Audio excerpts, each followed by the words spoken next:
Nous allons prier ensemble.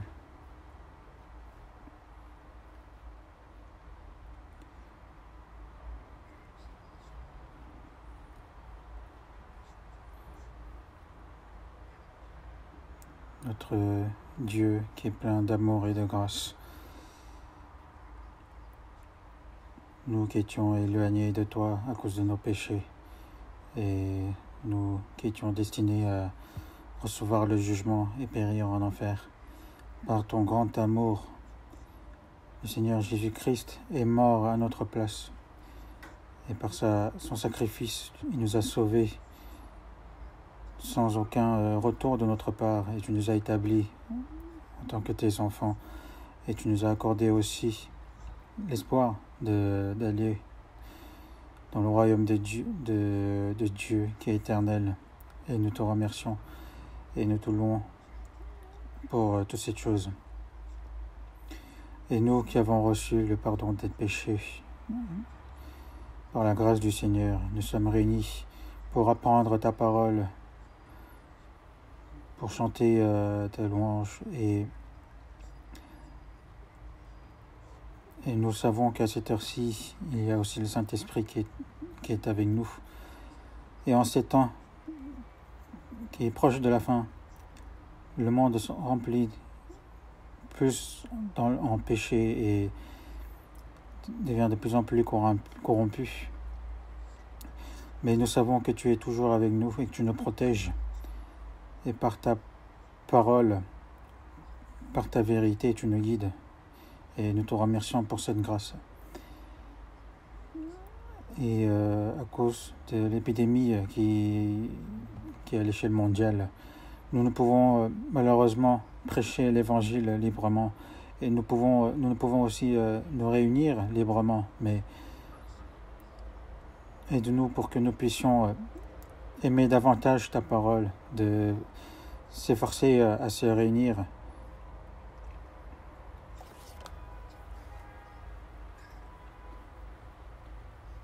Et à tous les frères et sœurs qui ne sont malheureusement pas avec nous à cette heure-ci, ou qu'ils soient, accorde-leur le cœur d'aimer davantage ta parole et d'être toujours dans la communion, et aussi d'apprendre sur ta parole pour que nous puissions apprendre comment nous tenir en ces fins des temps en tant que chrétiens sauvés. Et nous te demandons de veiller sur toutes les églises dans le monde entier pour que nous puissions tous accomplir ta mission et d'évangéliser ton amour.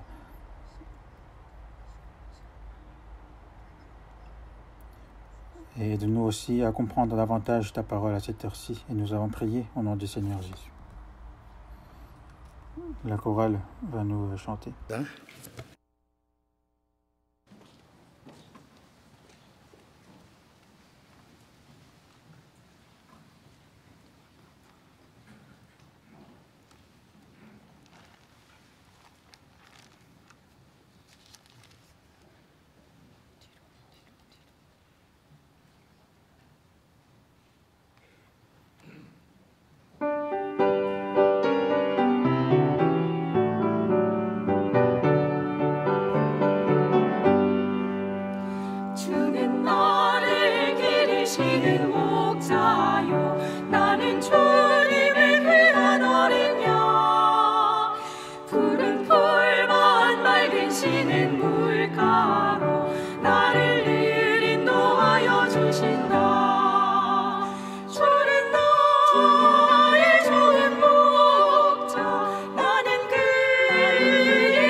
손을 펼치사 나를 주야로 지켜주신다.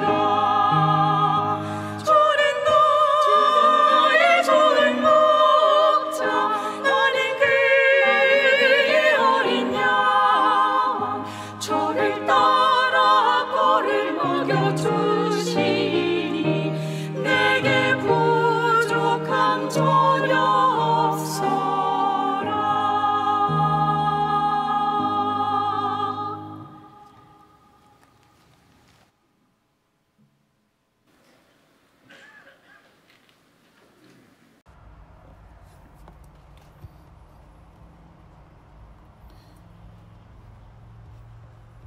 Merci pour la chorale.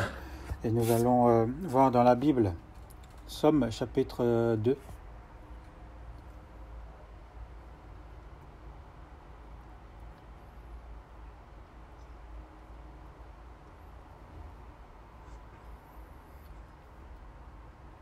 Somme chapitre 2.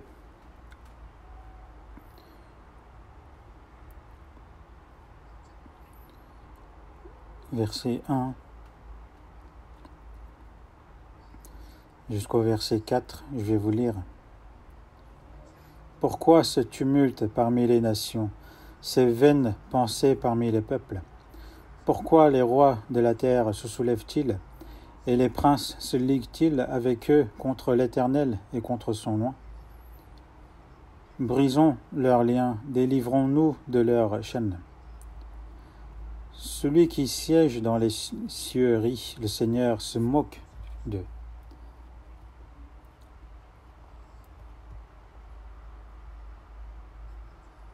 Donc la semaine dernière, je vous ai déjà parlé sur cette parole-là, mais je vais continuer la suite parce que j'ai pas pu finir. Donc en ce moment, le titre du sermon de dimanche, c'est de préparer le second avènement de Jésus. Mais vous pouvez vous dire, mais tout ce que je dis dans le sermon, ça n'a pas trop de lien avec le second avènement. Mais il faut savoir que tout ce que nous apprenons, c'est vraiment pour préparer au second avènement de Jésus. Jésus a dit, quand vous verrez ces choses arriver, sachez que le Fils de l'homme est proche à la porte. Le Seigneur ne va pas revenir n'importe quand, mais il y a un moment précis qu'il y aura des signes avant sa venue. Et en voyant justement les signes de la fin du monde, de reconnaître vraiment que la fin est proche, d'être vraiment prêt à son second avènement. Que dans notre époque, justement, tout ce qui doit être accompli avant la venue du Seigneur est accompli.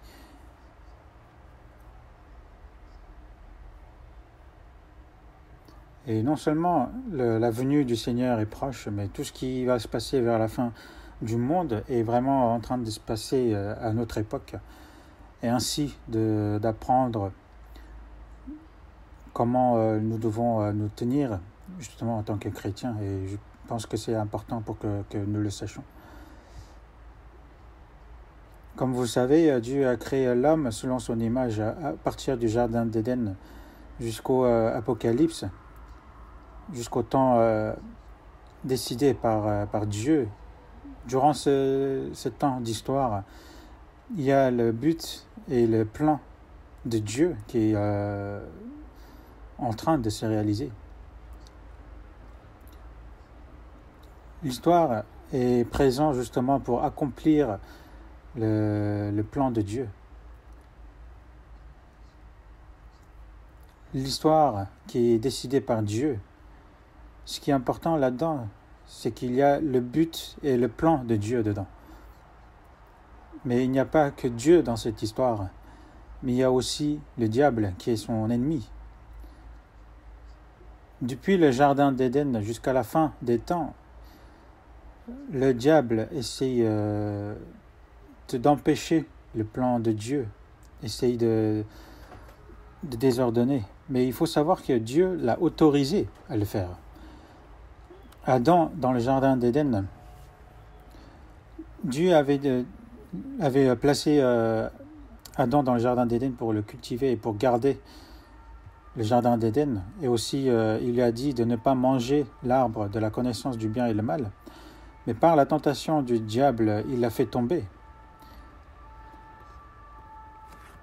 Et Dieu avait laissé le diable tenter Adam. Parce que Dieu n'a pas créé l'homme comme un robot qui obéit selon ce qui a été programmé dans sa puce. Mais Dieu nous a donné le libre arbitre. On peut très bien obéir à Dieu, très bien désobéir aussi. On peut très bien aimer Dieu, mais on peut très bien ne pas aimer Dieu. On peut très bien écouter la parole de Dieu, mais on peut très bien aussi écouter la parole de son ennemi, le diable. Et c'est ce qui a été autorisé par Dieu depuis le jardin d'Éden. Et l'homme, lui-même, il aime Dieu et il l'écoute et il obéit à Dieu. Et il met sa vie justement, Dieu justement a autorisé qu'il donne sa vie pour obéir à Dieu. Et le diable, il est là vraiment pour empêcher cela.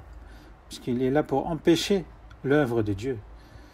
Non seulement on doit connaître l'œuvre de Dieu, mais il faut connaître aussi l'œuvre du diable. C'est pour ça dans 2 Corinthiens chapitre 2, verset 11, il est écrit « Afin de ne pas laisser à Satan l'avantage sur vous, car nous n'ignorons pas ses desseins. »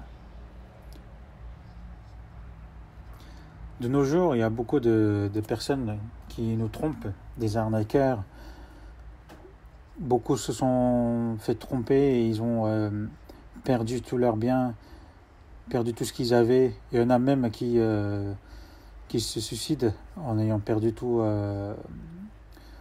ces biens. Il y a aussi des gens qui profitent même de nos jours à cause du coronavirus pour arnaquer les personnes.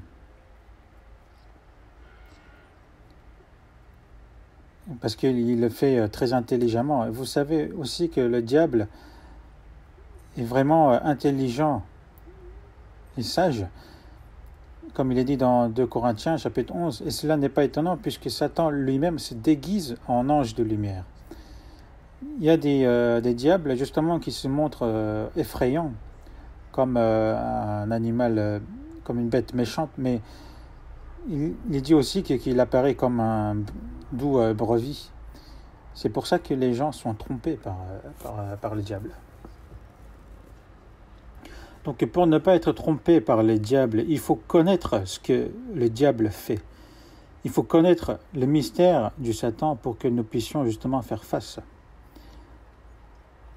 Même de nos jours, beaucoup se disent qu'ils croient en Dieu, mais beaucoup sont trompés par le diable. Le diable, Dieu a choisi le peuple Israël. Et pendant plusieurs millénaires, il a donné sa parole à travers les prophètes et la Bible. Mais comme vous savez, dans l'histoire, on voit qu'ils ont écouté plus les faux prophètes, les faux prophètes qui ont été dirigés par les diables.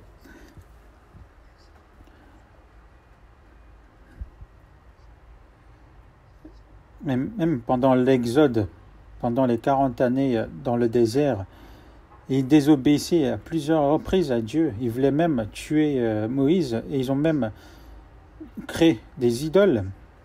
Ils ont dit que c'est Dieu. Mais en tant qu'homme, comment ils pouvaient faire agir cela? Mais ce n'est pas seulement le peuple israélien qui a fait ça. Et comme la fin des temps approche, le diable travaille ardemment pour qu'ils essaient de créer justement des fausses entre les hommes et Dieu pour qu'ils périssent.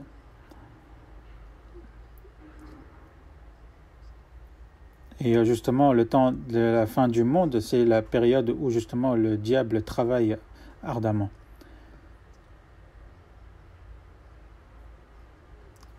Il est écrit dans l'Apocalypse chapitre 12 qu'il fut précipité par la terre. Le diable fut précipité par la terre.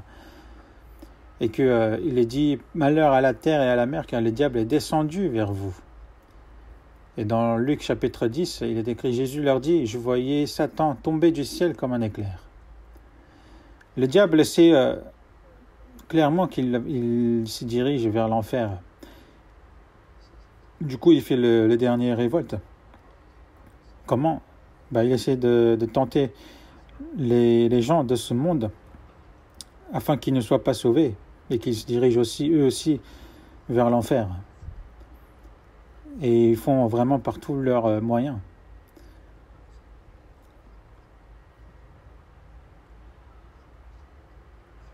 C'est pour ça que nous avons besoin de connaître ce que fait le diable. Il y a longtemps, quand je dis il y a longtemps, vous avez l'impression que c'est pas il n'y a pas longtemps, mais c'est une histoire qui date de plus de 50 ans. C'était dans la région de Mokpo où je prêchais l'évangile. J'étais resté plusieurs années là-bas. Donc c'est ce qui s'était passé à ce moment-là. Il y avait justement les ferries qui allaient à l'île de Jeju, de la ville de Mokpo où j'étais. Donc on prenait le bateau, justement, le ferry pour aller faire des allers-retours. Avant, donc c'était il y a longtemps, donc ça durait encore plus de temps que maintenant. Mais ce qui se passait dans le ferry, c'est qu'il y avait beaucoup de pickpockets. Parce que comme il y a des gens qui font des malaises ou des gens qui dorment, donc les gens, les pickpockets, en fait, ils en profitent justement. Donc ils volent dans les poches des gens, etc. Mais c'est une histoire vraie. Donc il y a un jour, il s'était passé dans ce bateau. Il y avait le chef de la police de la ville de Jeju, en fait, qui était dans ce bateau. Mais on lui a volé justement dans le bateau un pickpocket. Justement, il a volé son portefeuille dans la poche de ce chef de la police.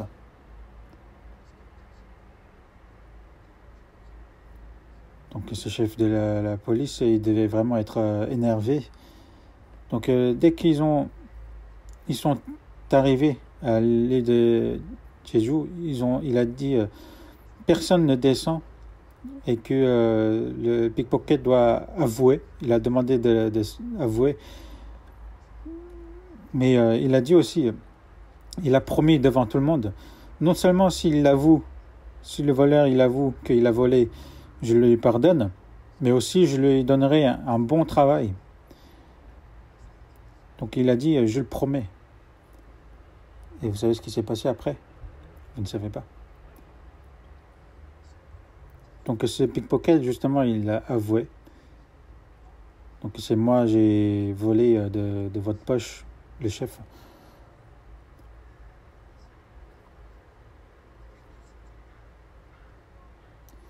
Et vraiment, il était très technique, ce pickpocket, parce que même le chef de la police ne savait pas comment il avait volé. Mais après, lui aussi, le chef, il était vraiment un grand chef, vu qu'il a attrapé celui qui l'a volé. Mais comment il a fait justement pour que le pickpocket avoue lui-même? Donc il a dit qu'il allait le pardonner, mais aussi il allait lui donner un bon travail.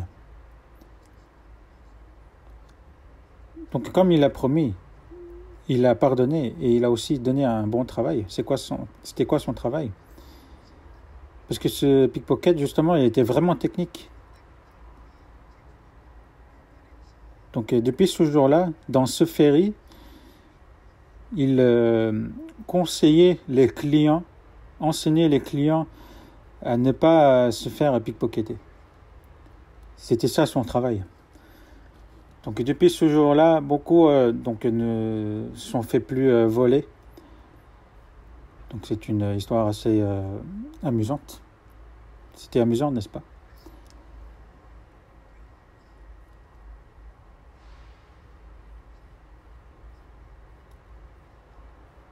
Donc pour ne pas se faire voler, il faut connaître leur méthode. Pour ne pas être trompé par le diable, il faut connaître leur méthode. Dans 2 Timothée, chapitre 3, il est écrit « Mais les hommes méchants et imposteurs avanceront toujours plus dans le mal, égarant les autres et égarés eux-mêmes. Toi, demeure dans les choses que tu as apprises et reconnues certaines, sachant que de qui tu les as apprises. »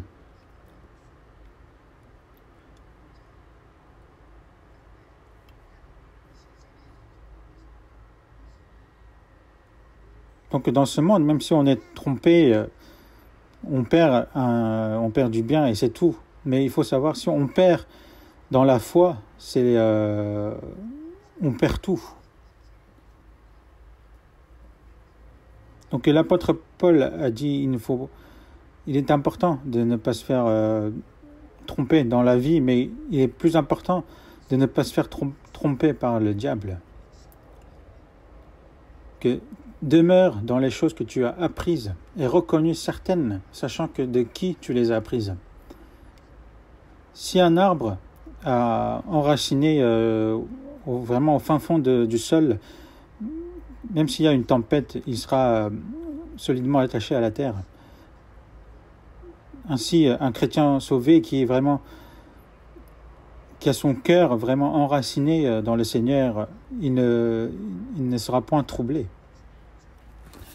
Donc le diable agite de plus en plus vers la fin des temps, mais les gens ne le sauront pas. Donc il est important pour nous justement de connaître l'histoire et le déroulement de la fin des temps. Et ce que le diable est en train de faire aussi. Dieu a jugé la terre au temps de Noé par l'eau, parce qu'il était rempli de péchés. Et après le déluge, il y a eu beaucoup de descendants de Noé par la suite. Ils étaient réunis dans le désert de Sinaï et ils ont dit « Allons, bâtissons-nous une ville et une tour dont le sommet touche au ciel, faites-nous un nom. » Donc là, ils tentaient Dieu, ils luttaient contre Dieu. Et Dieu a vu cela. Donc c'était la tour Babel. Donc Dieu n'a pas laissé le faire, il a confondu leur langage pour les empêcher. Donc ensuite, il y a eu l'histoire d'Israël qui a commencé par la suite. Mais comme promis, ils ont envoyé le Messie qui était promis. Mais son peuple n'a point reçu le Messie, mais ils l'ont renié, ils l'ont même crucifié en se prêtant les mains des Romains. Ponce Pilate, qui était le gouverneur, a dit qu'il n'avait point de péché. Il a dit 3 fois. Mais c'est les religieux d'Israël et le peuple israélien, les insensés, qui a renié Jésus-Christ et ils ont crucifié sur la croix. Et à cause de ce péché,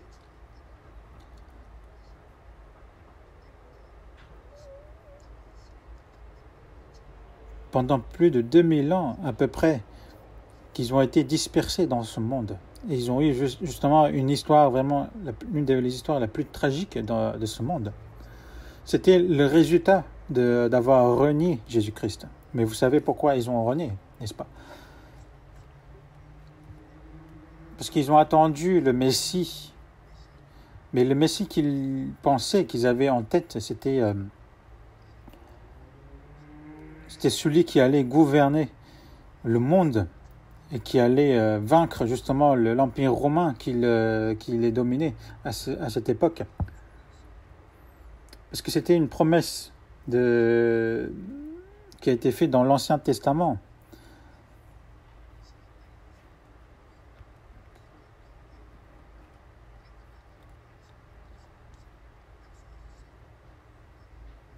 Donc par plusieurs paroles, donc Dieu avait promis justement dans l'Ancien Testament.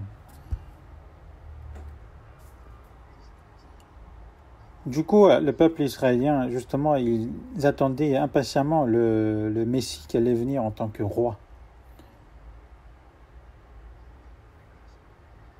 Donc 586 avant Jésus-Christ.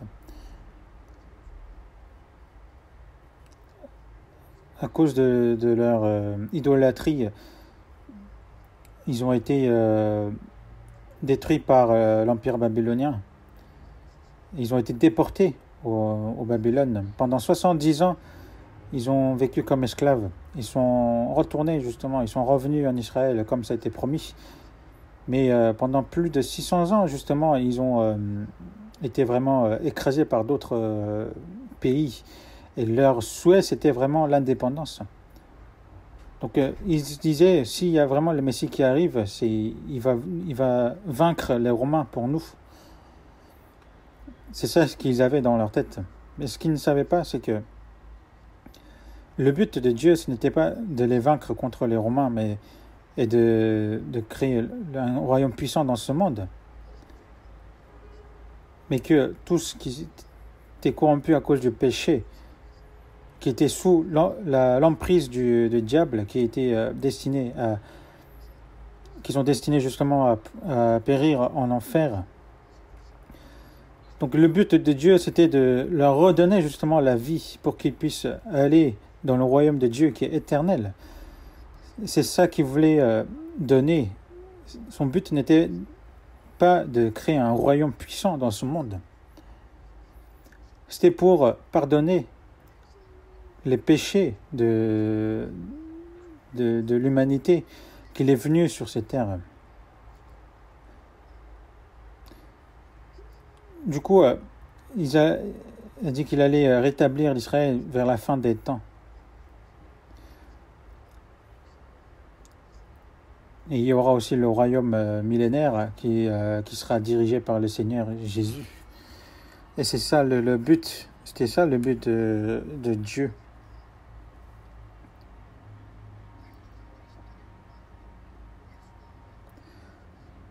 Même de nos jours, le peuple israélien, justement, ne reconnaissent pas que Jésus, qu'ils l'ont crucifié, est le Messie.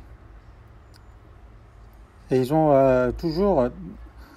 cherchent toujours à recevoir le Messie.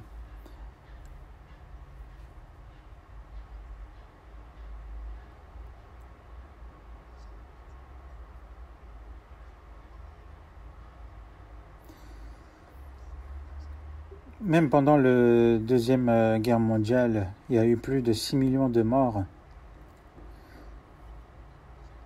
Mais ils disent que le fait qu'ils ont été éparpillés dans le monde, c'est une grâce de Dieu. Ils le pensent à l'envers. Et ils se disent, le fait qu'ils ont été éparpillés partout dans le monde, c'est vraiment pour dominer le monde. Parce qu'ils disent que la grâce qu'il va recevoir vers la fin des temps n'est rien comparé à tout ce qu'ils ont vécu, parce qu'ils vont dominer le monde.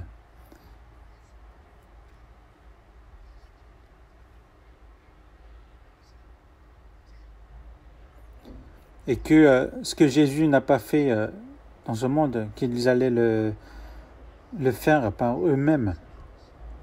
Donc le plus grand problème, c'est le monde qui sera dominé par les Juifs. Un seul monde, c'est ça que je suis en train de parler. Depuis longtemps, justement, les Juifs sont préparés à cela.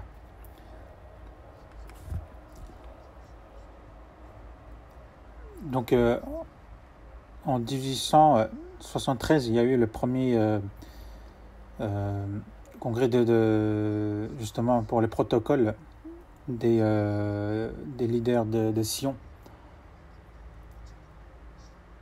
C'est à partir de là, justement, qu'ils ont commencé les protocoles, très détaillés. Et de nos jours, 120 ans plus tard, toutes ces choses qui ont été dites, justement, se passent vraiment dans ce monde. Et la Bible nous dit que ça sera fait ainsi. Et ça, c'est un grand problème. Parce qu'il faut savoir que le diable œuvre vraiment ardemment. Et vous savez aussi qu'il a aussi œuvré à travers le peuple israélien. Dans Matthieu chapitre 23, verset 33, Jésus a dit aux Israéliens, « Serpent, race de vipère ». Certains disent, mais Jésus, il insulte bien. Comment il peut dire aux hommes, serpent, race de vipère? Et dans Luc chapitre 3, Jean-Baptiste,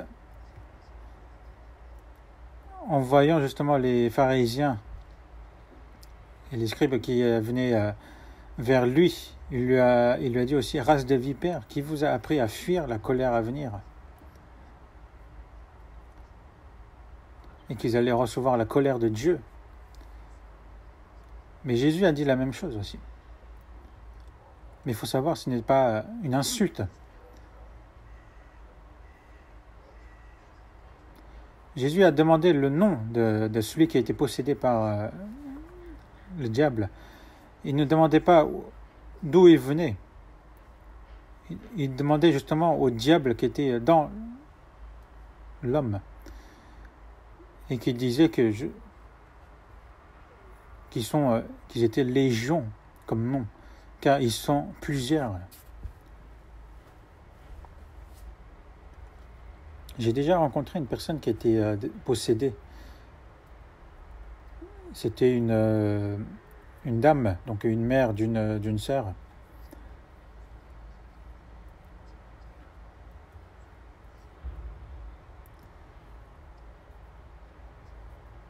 Donc c'était sa fille qui avait reçu un esprit bizarre d'une secte. Du coup, elle a fait aussi à sa mère, et sa mère a reçu justement les démons. Donc c'était à ce moment-là, donc cette dame était plus âgée que moi, et disait oh, regarde-moi. Mais enfin, je lui ai dit regarde-moi. Mais il n'arrivait pas à me regarder en face. Je lui ai dit, tu veux sortir ou non? Et il a dit, il voulait sortir. Par exemple, quand vous marchez, vous voyez un chien qui mord votre pied, vous dites, vous l'appelez chien, est-ce que c'est une insulte?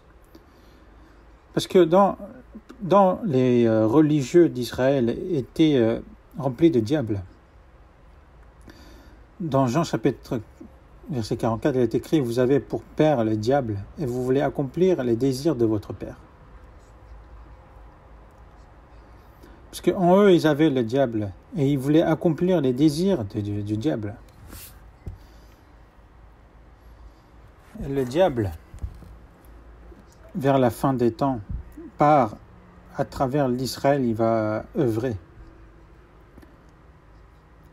Dieu aussi a œuvré à travers le peuple Israël.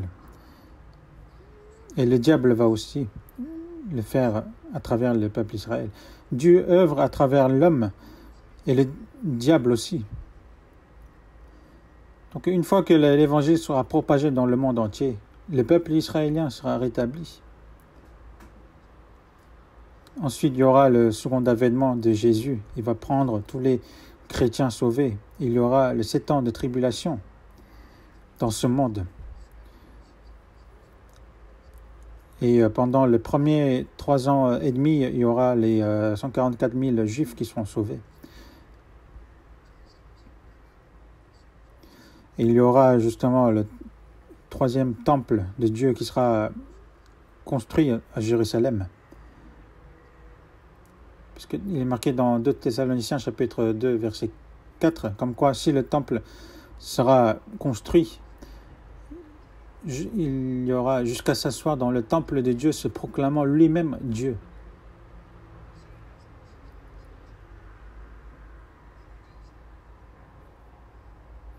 il y aura seulement 144 000 juifs qui seront sauvés et le reste ne se repentiront point. Ils vont suivre justement l'Antéchrist qui se proclamera Dieu, lui-même Dieu. Ils vont le considérer comme le Messie. Et pendant les 3 ans et demi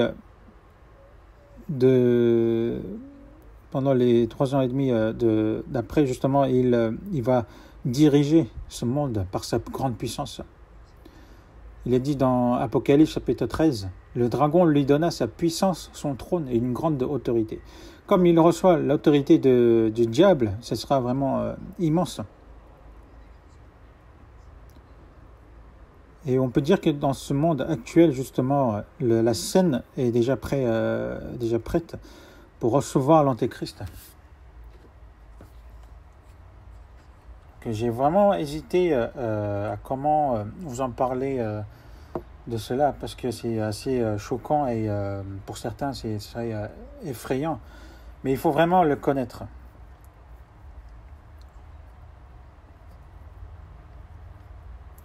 Parce que nous, on pense que ça sera dans longtemps, mais il faut savoir que c'est vraiment à côté de nous. On va revoir dans Somme chapitre 2, verset 1. Pourquoi ce tumulte parmi les nations, ces vaines pensées parmi les peuples? Pourquoi ce tumulte parmi les nations? Parce qu'il y a le diable qui est en eux et qui sont contre justement Dieu.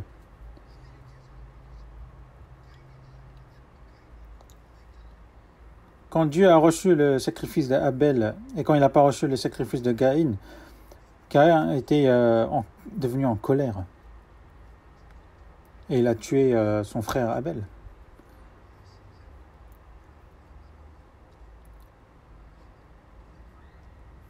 Pourquoi ce tumulte parmi les nations? Ces nations justement qui se révoltent contre Dieu et ces vaines pensées parmi les peuples.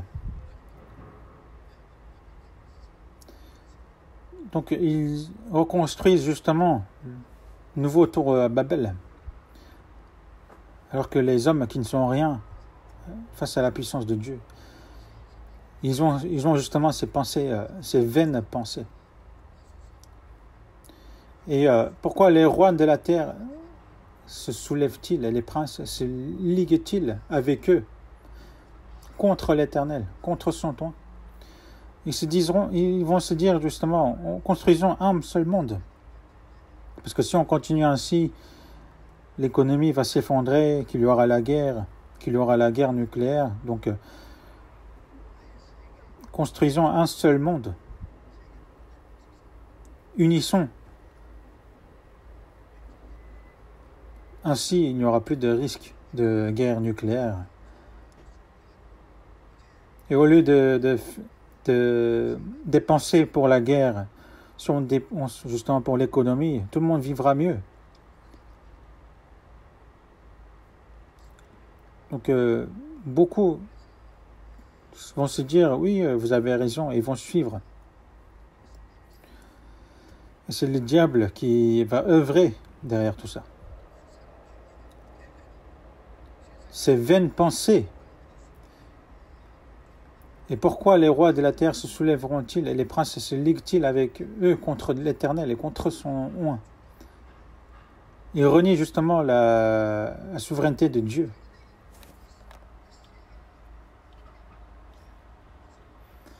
Donc ils essayent justement de diriger le monde par eux-mêmes.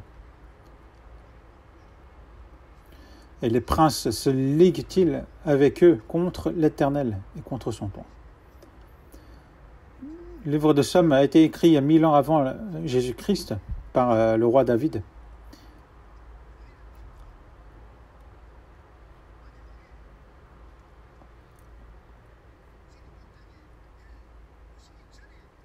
Avant que le Seigneur va revenir, les gens justement vont essayer de construire un monde qui sera dominé par le diable. Et il est dit, brisons leurs liens, délivrons-nous de leurs chaînes. Donc ils se disent, regardez comment nous on va diriger ce monde. Cela signifie qu'ils vont essayer justement de mettre en péril le plan de Dieu. Mais il est écrit, celui qui siège dans les cieux rit, le Seigneur se moque d'eux. Il ne rit pas parce que ça lui fait rire, mais il rit de moquerie. Le Seigneur se moque d'eux.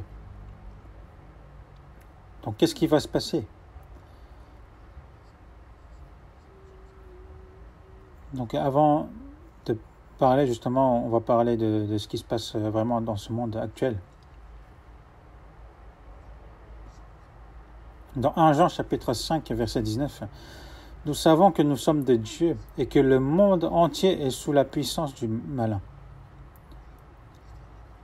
Nous les chrétiens, nous sommes de Dieu, mais le monde entier, ceux qui ne sont pas sauvés, sont entiers et sont sous la puissance du mal.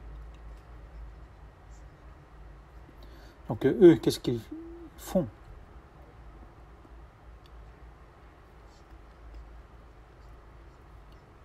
La dernière fois, je vous ai parlé un peu des protocoles des sages de Sion. Je vous ai dit que les Juifs, justement, avaient mis des protocoles et qu'ils essayaient de les établir dans ce monde. Si je vous parle en détail, est-ce que vous avez déjà entendu la réunion de Bilderberg? C'était en 1954. C'était en Pays-Bas. Donc c'était le prince de Pays-Bas qui dirigeait la réunion. Et c'était la famille Rothschild de l'Angleterre justement qui finançait. Donc c'était dans un hôtel à Bilderberg, donc aux Pays-Bas justement. Les Juifs se sont réunis. Ils ont tenu une réunion. Ensuite, une fois par an, justement, ils se réunissent dans différentes régions.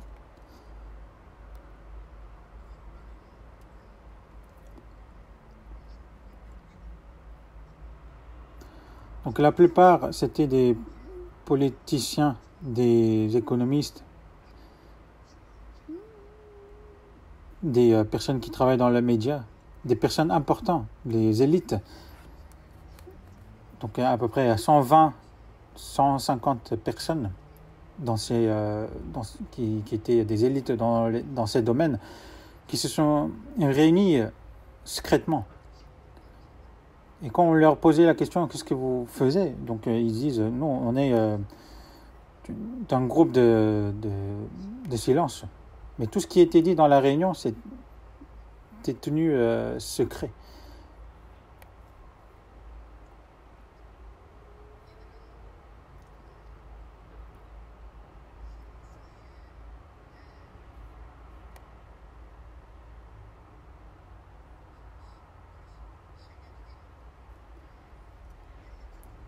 Donc c'était des élites en nombre infime, mais ils se réunissaient justement pour but de gouverner le monde,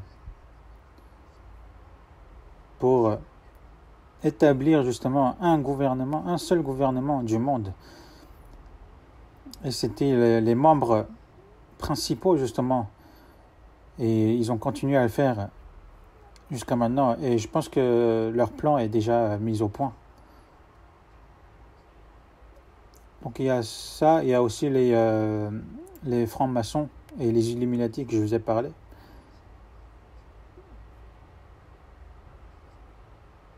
Donc ces deux puissances en fait étaient deux puissances différentes, mais de toute façon ils sont détenus par les Juifs, mais ils existent justement pour but de créer un seul gouvernement. C'est des groupes vraiment secrets.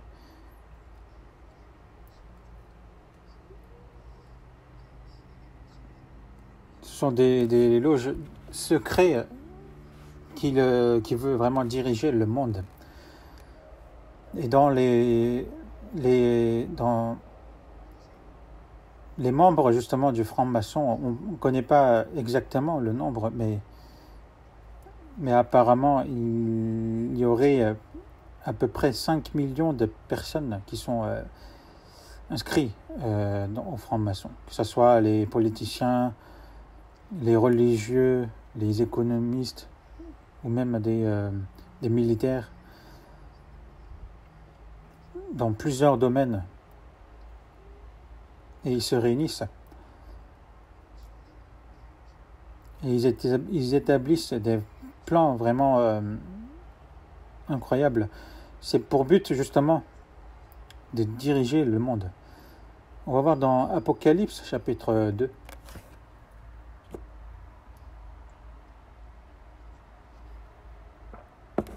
Apocalypse chapitre 2, verset 9.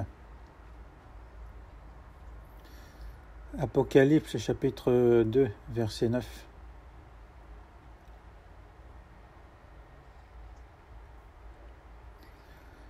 Je connais ta tribulation et ta pauvreté, bien que tu sois riche, et les calomnies de la part de ceux qui se disent juifs et ne le sont pas, mais qui sont une synagogue de Satan.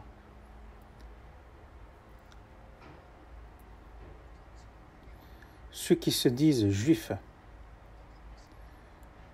Quand on dit juifs, en fait les juifs, ils sont fiers d'être le peuple de Dieu. Ils sont fiers de ça.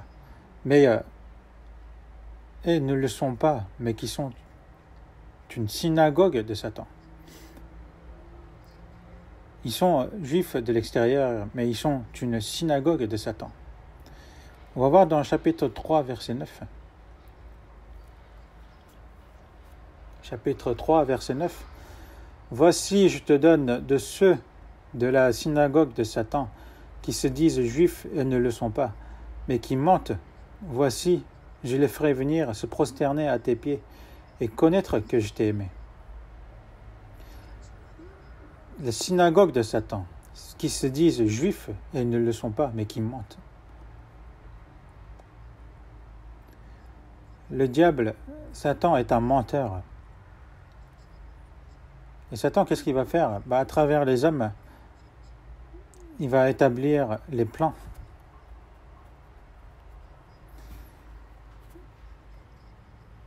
Mais ceux qui sont inscrits justement au franc-maçon, une fois qu'ils sont membres,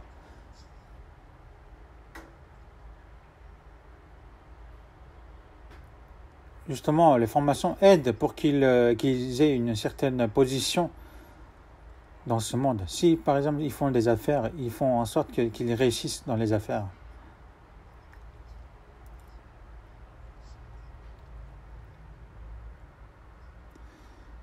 Il y a aussi ceux qui s'inscrivent parce qu'ils sont curieux, mais en même temps, ils ne vont pas recevoir tout le monde. Mais c'est souvent les élites qui sont inscrits dans ce groupe et ils les aident derrière. Il y a beaucoup de politiciens qui sont dans ce groupe, que ce soit ceux qui sont dans les économies ou des militaires ou des gens qu'on connaît, des gens qu'on ne connaît pas. Mais au moment quand ils vont quitter, qu'ils renient le groupe, ils seront punis assez sévèrement. Et c'est ça qui est écrit aussi dans le protocole des sages de Sion. C'est assez cruel. Donc c'est écrit dans ce livre et ils doivent vraiment payer cher s'ils les renient.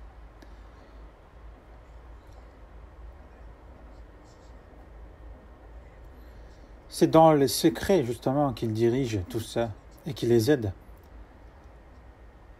Mais les dirigeants justement, ce sont tous des juifs.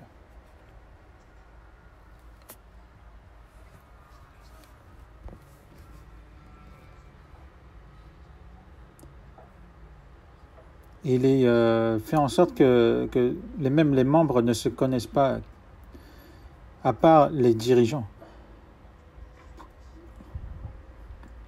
Kissinger, George Soros, Bill Gates, Burning, toutes ces personnes, ce sont des personnages phares dans franc-maçon.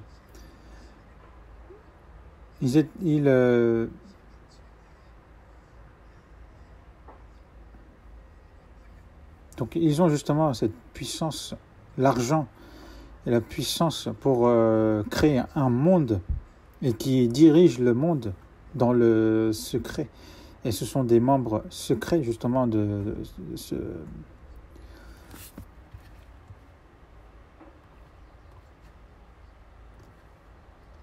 Est-ce que je dis, vous avez l'impression que c'est juste un roman, mais c'est ce qui est vrai, c'est ce qui se passe. Et Bill Gates, même si il a quitté Microsoft, à votre avis, qu'est-ce qu'il fait? Tout ce qu'il dit, on en reparle.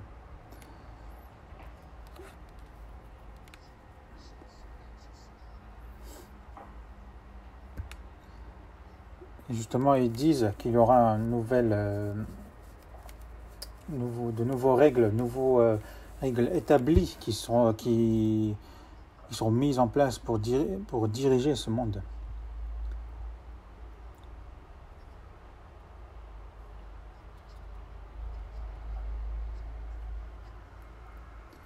Donc, les Juifs justement ils ont la rancune justement d'être vraiment maltraités pendant plus de 2000 ans dans le monde entier. Et ils ont justement envie de venger cela. Et comment?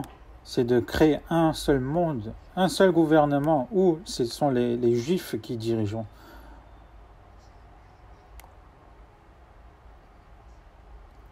Et qu'ils allaient mettre en place toutes ces choses-là, quoi qu'il arrive. Donc j'ai ramené ce livre des protocoles des sages de Sion. C'est un livre que j'ai acheté il y a 40 ans. Du coup, il est vraiment vieux. Donc je vous en ai parlé quelques-uns la semaine dernière. Et dans le 10e protocole, les gentils sont comme un troupeau de moutons. Nous sommes des loups. Et savez-vous ce que font les moutons lorsque les loups pénètrent dans la bergerie?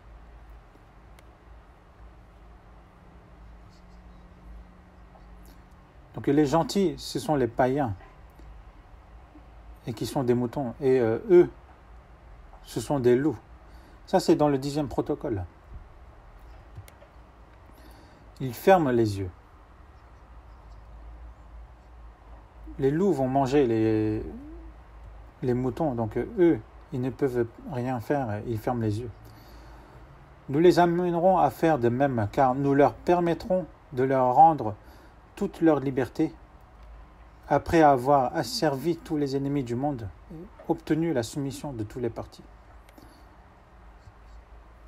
Et vous savez qu'il y a ce genre de choses qui est écrit aussi dans la Bible.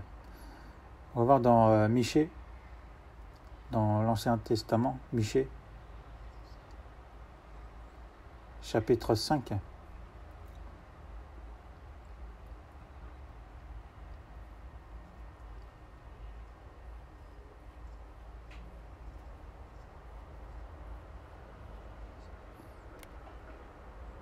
Michée, chapitre 5.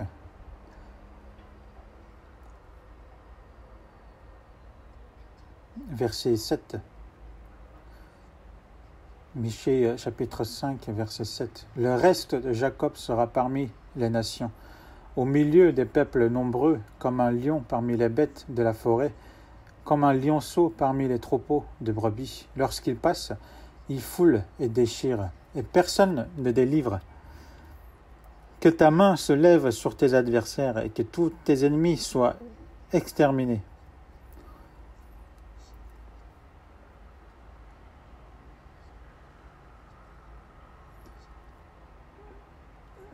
Ce verset, c'est un livre qui a été écrit il y a un peu plus de 2500 ans. Donc Jacob signifie Israël. Donc le reste d'Israël, parmi les nations, au milieu des peuples nombreux, comme ils étaient dispersés dans le monde, même de nos jours, il y a un tiers de tous les juifs de ce monde qui sont éparpillés dans le monde. Donc au milieu des peuples nombreux, comme un lion parmi les bêtes de la forêt, comme un lionceau parmi les troupeaux de brebis, lorsqu'il passe, il foule et déchire. Donc ce sont comme des lionceaux, pas comme un vieux lion, comme un lionceau qui, parmi les troupeaux de brebis, lorsqu'il passe, il foule et il déchire.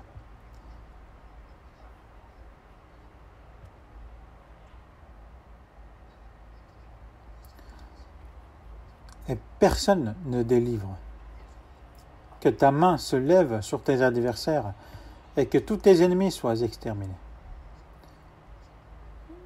Et même Dieu l'a accordé, justement, il va permettre. Et j'ai pensé pourquoi Dieu laisse les Juifs qui ont abandonné le Seigneur. Ils ont été remis aux mains des païens. Ils sont des païens qui ne croyaient pas non plus à Dieu. Et ils ont tué d'innombrables Juifs. Mais il faut savoir ce qui s'est passé aux Juifs qui sont peuple d'Israël. Mais aux païens qui ne se repentiront pas jusqu'au final. Jusqu'au final, justement, ils seront jugés sévèrement. Et que eux, ils sont des loups et que les gentils sont les troupeaux de moutons. Est-ce que les moutons vont se révolter contre un loup? Ils sont des proies.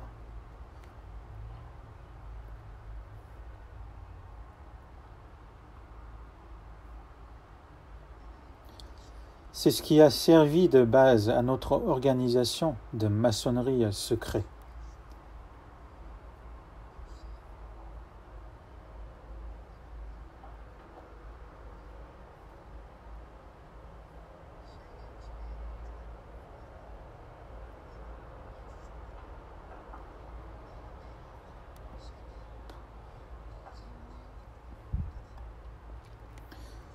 Pour quelles raisons avons-nous été conduits à imaginer notre politique et implantée chez les gentils? Nous la leur avons inculquée sans leur en laisser comprendre le sens intime. Qu'est-ce qui nous a poussé à adopter une telle ligne de conduite? Sinon ce fait que, race disséminée, nous ne pouvons atteindre notre objet par des moyens directs, mais seulement par des moyens détournés. Telle fut la cause réelle de notre organisation de la maçonnerie, dont ces pourceaux de gentils n'ont pas approfondi le sens, ni même soupçonné le but. Par la miséricorde de Dieu, son peuple élu fut dispersé.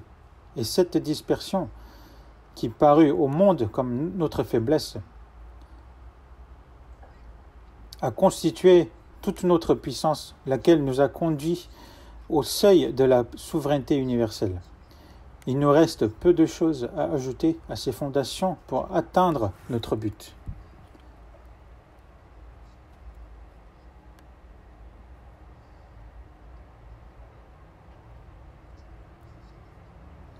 Donc Dieu a accordé la grâce pour qu'ils se dispersent dans le monde entier et qu'ils ont traversé des difficultés, mais ils disent que justement c'était pour atteindre un but, c'est de diriger le monde. Qu'en pensez-vous? Est-ce qu'un homme peut vraiment inventer ce genre de choses, ces choses qui sont vraiment assez énormes comme sens? Si vous avez le temps, ce serait vraiment bien de lire. Même de nos jours, on peut s'en procurer. Avant, quand ils ont sorti ce livre, les Juifs ont vraiment empêché. Ils ont ils ont tout brûlé. Et dès qu'ils sortaient dans les librairies, ils achetaient tout en masse pour les détruire. Mais ils ne pouvaient pas. Et c'est vraiment un événement très important. Et même les gens, en voyant ça, ils se disent, ils doutent.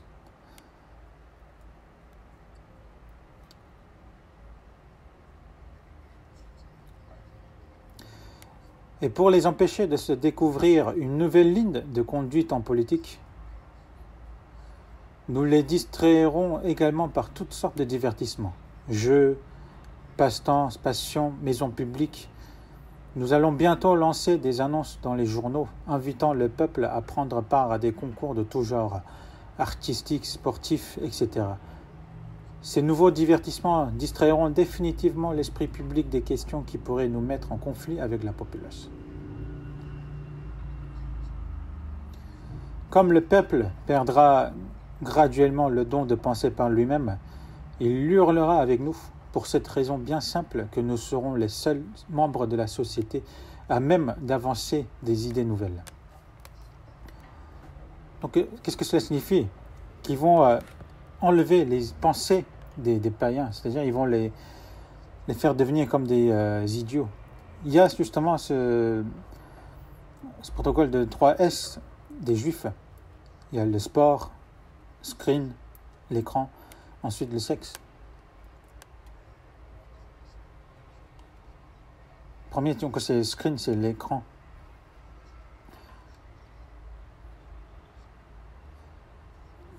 Toutes ces choses ont été écrites bien avant l'invention de la télévision. Rien qu'en regardant des peintures ou des dessins, ils ne pensent plus à rien. De nos jours, justement, il y a énormément de films qui sortent. Et 85% des films produits sont produits par des Juifs. Mais les Juifs, alors que c'est eux qui les font, ils disent, ils interdisent justement à leur famille de regarder. Parce que en regardant toutes ces choses-là, ça nous rend plus bêtes. On n'y réfléchit plus. De nos jours, c'est vraiment... les gens n'y réfléchissent plus. Parce qu'ils sont tous sur leur petit écran.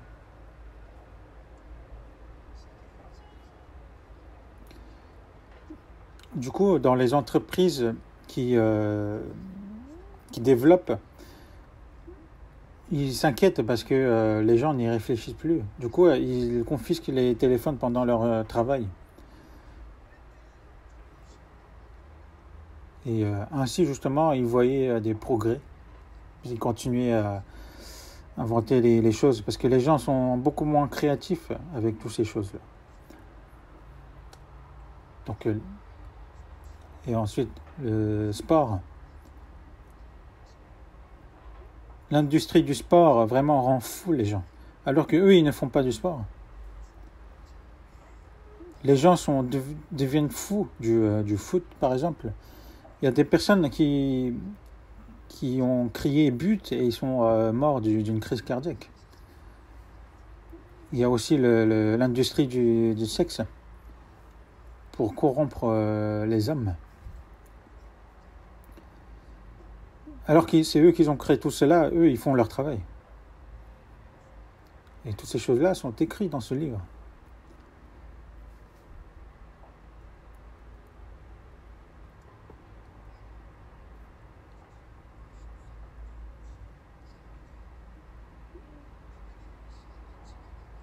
Dans le protocole numéro 14, quand nous serons les maîtres de la terre, nous ne tolérerons aucune religion qui est la nôtre, c'est-à-dire une religion n'admettant qu'un seul Dieu à qui notre destin est lié par l'élection qu'il fit de nous. Donc ils disent croire en Dieu, mais c'est faux. Mais ils disent qu'ils croient à un seul Dieu et qu'ils n'allaient point tolérer aucune autre religion. et par qui est également déterminé le destin du monde. Il faut pour cette raison que nous abolissons toutes les professions de foi.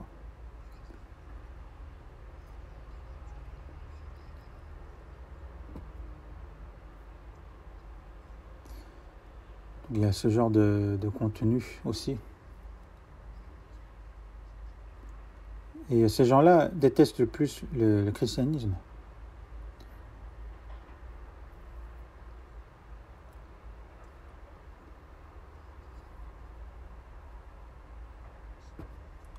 Je ne peux pas rentrer vraiment trop en détail. Ensuite, dans le protocole numéro 15, quand nous aurons obtenu le pouvoir par des coups d'État préparés par nous, de façon à ce qu'ils se produisent simultanément dans tous les pays, et aussitôt après que le gouvernement respectif de ces derniers auront été officiellement proclamés incapables de gouverner le peuple, il pourra s'écouler un temps considérable, tout un siècle peut-être.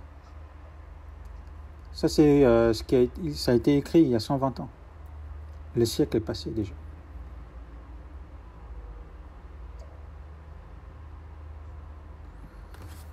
Donc là, je ne peux pas tout lire.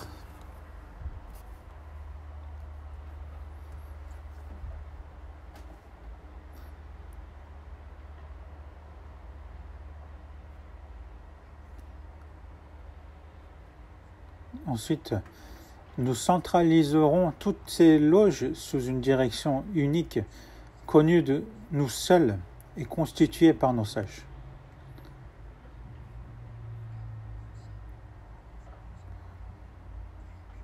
Donc les sages,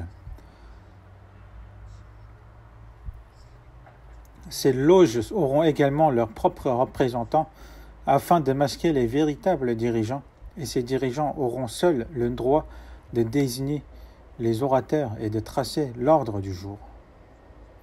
Donc il y a les francs-maçons.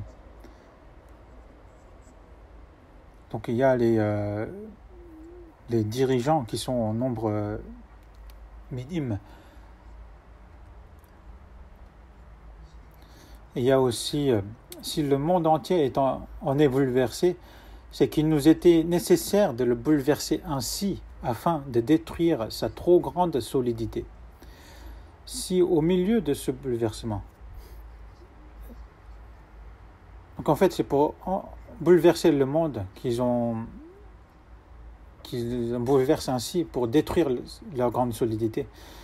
Si au milieu de ce bouleversement éclatent des conspirations, cela voudra dire que l'un de nos plus fidèles agents est à la tête des dites conspirations. Il est bien naturel que nous soyons le seul peuple à diriger les entreprises maçonniques. Nous sommes le seul peuple qui sache les conduire. Nous connaissons le but final de toute action, tandis que les gentils ignorent la plupart des choses concernant la maçonnerie et ne peuvent même pas voir les résultats immédiats de ce qu'ils font.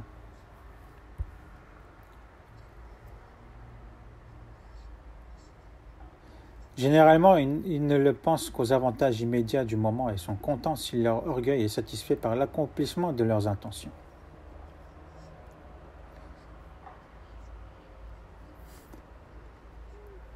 Ensuite, il y a aussi ceux, il y a des gens, il parle des gens justement qui viennent aux francs-maçons par curiosité. Donc, ils utilisent justement les païens. Ensuite, nous n'avons jamais compté les victimes de la race de ces brutes de gentils, et bien que nous ayons dû sacrifier un assez grand nombre des nôtres, nous avons déjà donné à notre peuple une situation dans le monde telle qu'il ne l'eût jamais rêvé.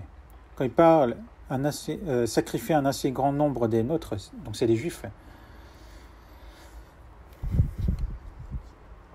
un nombre relativement restreint de victimes de notre côté a sauvé notre nation de la destruction.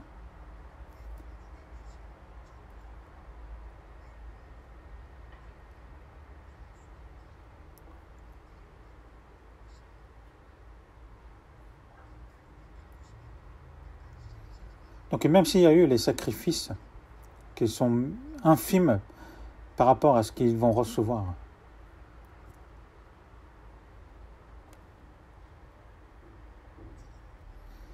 Tout homme doit inévitablement finir par la mort. Il vaut mieux hâter cette fin pour ceux qui entravent le progrès de notre cause plutôt que pour ceux qui la font avancer.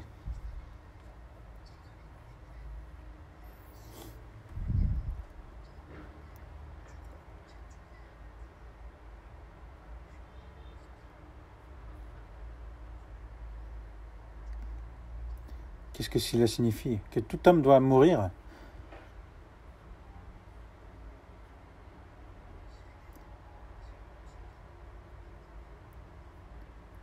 Mais eux, justement, qui veulent faire avancer leur projet, leur progrès, il vaut mieux hâter, justement, la mort pour ceux qui entravent le progrès de leur cause.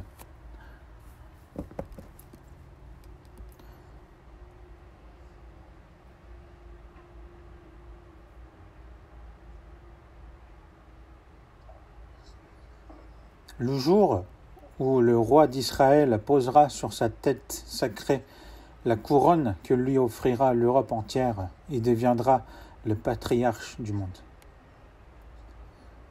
Que le roi d'Israël viendra d'Europe.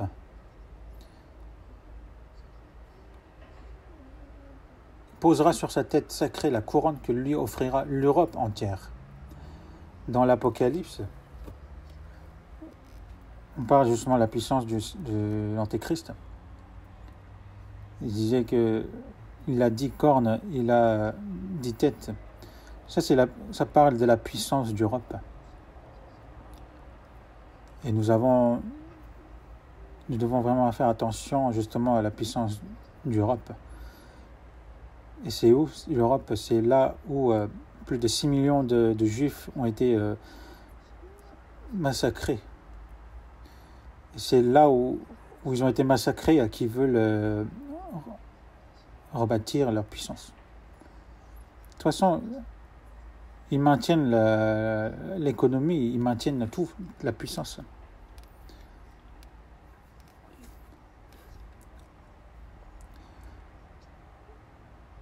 Même l'économie des États-Unis, c'est les Juifs qui les détiennent, mais en Europe, c'est encore plus. La puissance qu'ils ont, les biens qu'ils ont, c'est vraiment incroyable.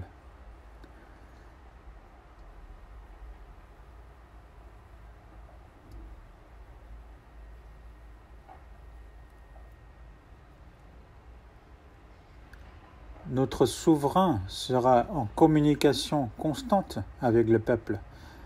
Il lui adressera du haut des tribunes des discours qui seront immédiatement transmis au monde entier. Donc le roi qui serait apparu en Europe et qui sera en communication constante avec le peuple, et il va lui adresser du haut des tribunes des discours qui seront immédiatement transmis au monde entier. Alors que je dois finir pour aujourd'hui, et du coup il faut voir encore un petit peu. Comme il y en a beaucoup, j'ai mis des marque-pages pour des points importants. Dans le protocole numéro 20, nous n'avons réussi à faire éclore toutes les crises économiques si habilement préparées par nous dans les pays des gentils qu'en retirant l'argent de la circulation. Donc ils ont créé des troubles économiques, des crises économiques. L'État se trouve obligé, pour ses emprunts, de faire appel aux grosses fortunes qui sont congestionnées par le fait que l'argent a été retiré au gouvernement. Ces emprunts constituent une lourde charge pour les États qui sont obligés de payer des intérêts qui se trouvent ainsi obérés. La concentration de la production par le capitalisme a sucé jusqu'à la dernière goutte toute la force productrice et avec elle toute la richesse de l'État.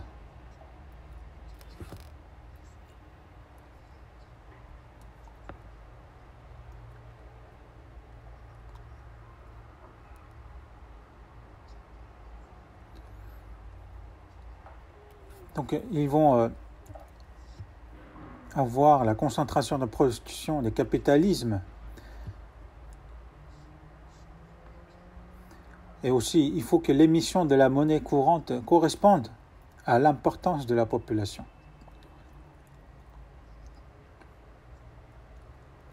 Qu'il y aura une nouvelle émission de la nouvelle monnaie courante qui sera certainement numérique, que ce soit sur la main droite ou sur le front. Tout est déjà prêt.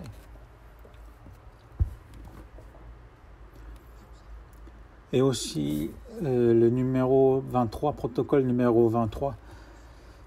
Notre souverain sera l'élu de Dieu, avec la mission de détruire toutes les idées provenant de l'instinct et non de la raison, de la brutalité et non de l'humanité.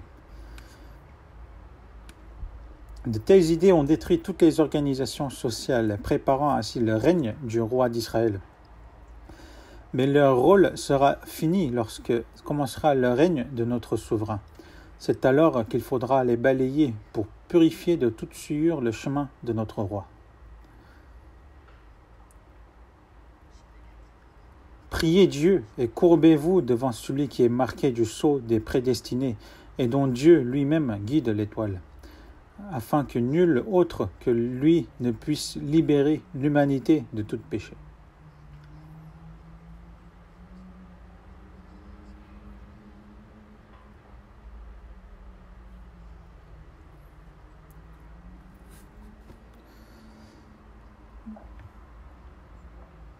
Donc je ne peux pas en parler plus, mais toutes ces choses, ce sont les plans des Juifs. Mais le plan de Dieu, c'est autre chose. Parce que tous ces plans des Juifs, c'est temporaire. Dans Actes chapitre 1, verset 6, les apôtres demandaient au Seigneur après sa résurrection, « Seigneur, est-ce en ce temps que tu rétabliras le royaume d'Israël? Est-ce que tu vas vaincre les Romains et tu vas nous rendre l'indépendance ?» Mais le Seigneur a répondu, « Ce n'est pas à vous de connaître les temps ou les moments que le Père a fixés de sa propre autorité. » Il y aura justement le rétablissement d'Israël, non seulement l'indépendance, mais ils vont diriger le monde.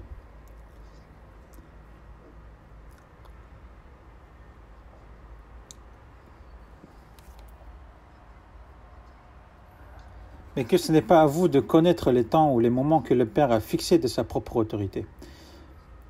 Donc ensuite il dit, il faut que l'évangile soit propagé dans le monde avant le rétablissement d'Israël. Mais comme Jésus a prédit, justement, pendant plus de 1900 ans, ils ont été chassés dans le monde, ils ont été persécutés. Mais en 1946, ils ont déclaré l'indépendance d'Israël du jour au lendemain. Et maintenant, le temps des Juifs est arrivé.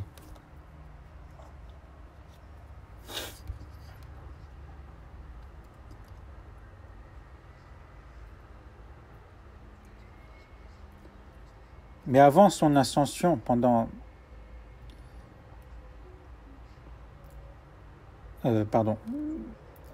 3 ans et demi avant son avènement, il y aura l'Antéchrist.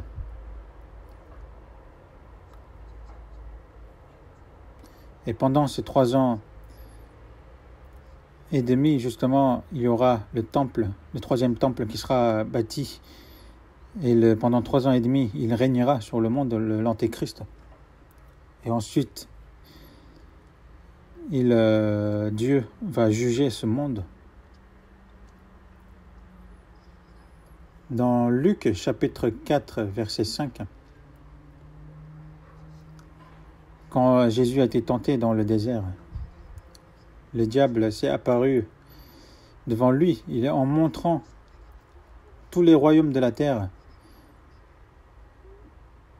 C'est Adam qui a donné tout cela entre les mains du diable. Le diable a dit à Jésus, justement, « Je te donnerai toute cette puissance et la gloire des royaumes, car il m'a été donnée et je la donne à qui je veux, si tu prosternes devant moi. »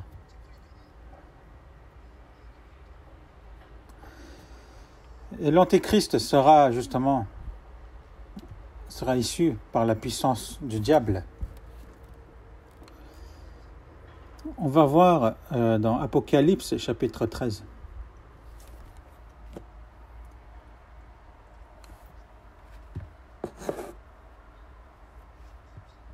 Apocalypse chapitre 13, verset 2. Chapitre 13, verset 2. La bête que je vis était semblable à un léopard. Ses pieds étaient comme ceux d'un ours et sa gueule comme une gueule de lion. Le dragon lui donna sa puissance et son trône et une grande autorité. Donc ces trois bêtes sont semblables et ils parlent justement de l'Antéchrist.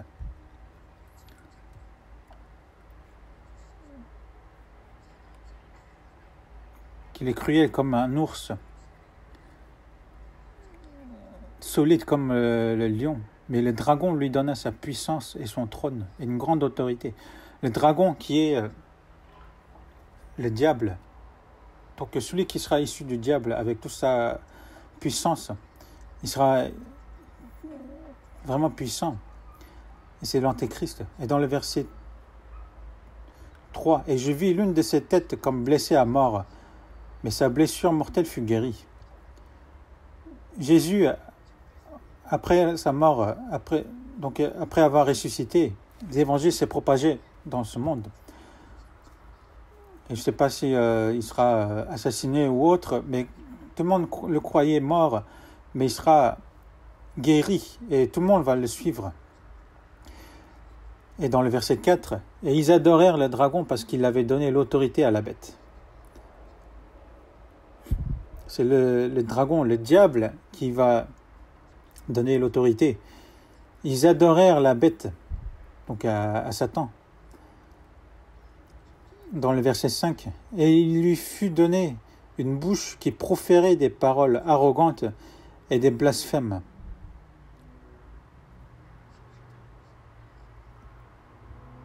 Des paroles arrogantes. Il y a aussi dans Daniel chapitre 7.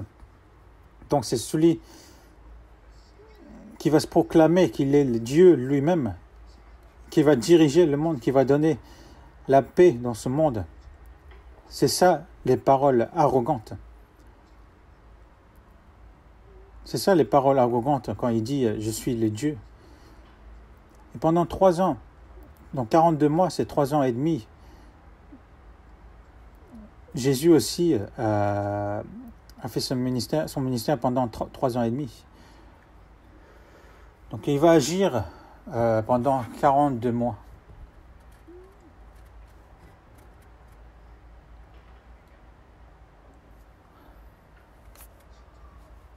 Dans le verset 7, « Et il lui fut donné de faire la guerre aux saints, de les vaincre, et il lui fut donné autorité sur toute tribu, tout peuple, toute langue et toute nation. »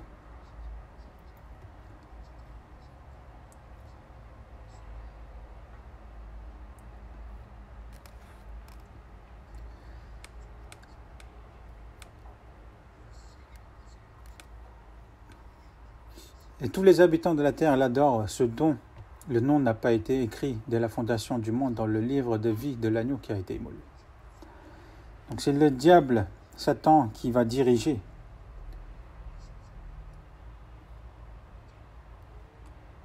Et le roi de cette terre, qui est le diable.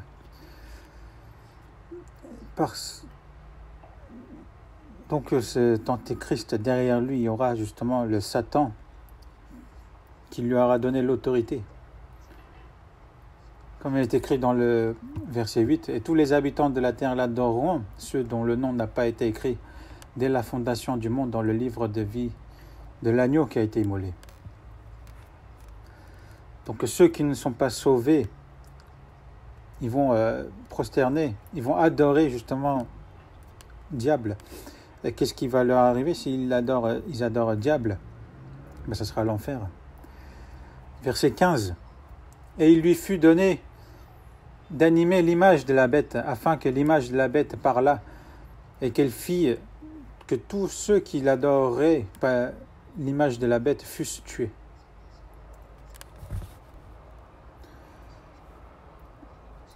il fut donné d'animer l'image de la bête, afin que l'image de la bête parlât et qu'il fit tous ceux qui l'adoraient, pas l'image de la bête, fussent tués. C'est effrayant. Donc c'est ce qui va arriver.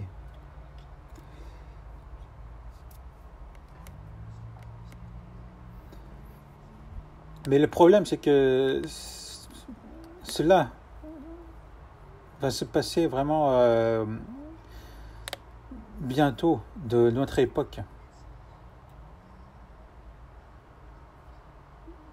Bien sûr, avant Dieu, le Seigneur doit venir pour nous les chrétiens avant.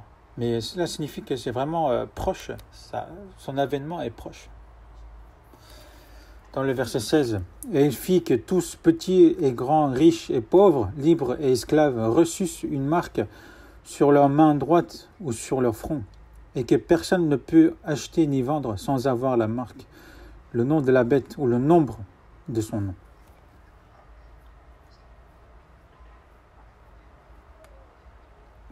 Sans cette marque, ils ne peuvent ni acheter ni vendre.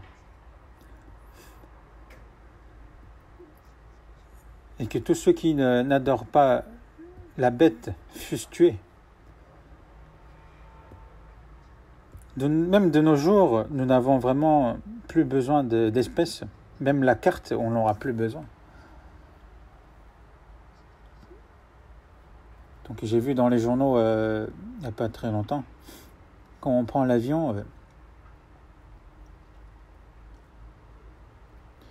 je pense qu'on n'aura même plus besoin de passeport.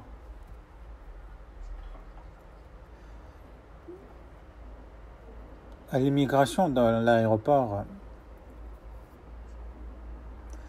il y a des bornes automatiques. Moi aussi j'ai testé, c'est vraiment très pratique. On ne fait pas de queue. On arrive, on scanne le passeport et on met le doigt. Mais maintenant, comme si on met le doigt, il y a des risques de contamination. Mais maintenant, il suffit de mettre à côté. Il suffit de mettre la main à côté et c'est déjà fait. Et c'est ce qui se fait même actuellement. Ça avance de plus en plus vite. Et ces versets qu'on vient de lire, ça a été écrit il y a plus de 1900 ans. Et c'est de nos jours, justement, toutes ces choses est en train de s'accomplir. Et la scène de l'Antéchrist est vraiment presque prête. J'ai des choses à continuer, mais je pense que je vais continuer la prochaine fois, comme je ne peux pas parler trop long. Alors que là, on ne peut même pas manger, du coup, il faut que je vous libère pour que vous puissiez manger chez vous. Mais il faut qu'on mette en place pour que nous puissions à nouveau manger ensemble. Comme il y a des restrictions, il faut vraiment se tenir et prier. On va prier ensemble. Seigneur, qui est plein de grâce, tu nous as sauvés en ces fins des temps.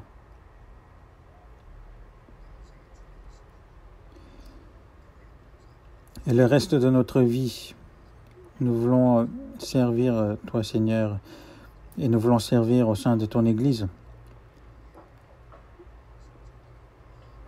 Et nous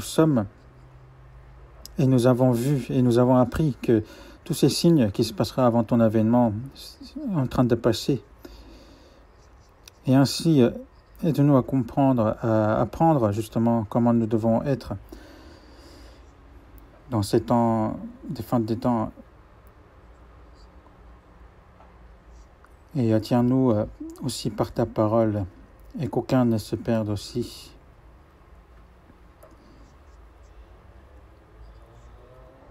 Et que nous soyons prêts justement à te recevoir lors de ton avènement. Et aussi cette mission que tu nous as donnée, cette évangélisation. ce séminaire biblique, cette retraite que nous préparons, nous te demandons d'être avec nous. Et nous avons prié au nom du Seigneur Jésus. Amen.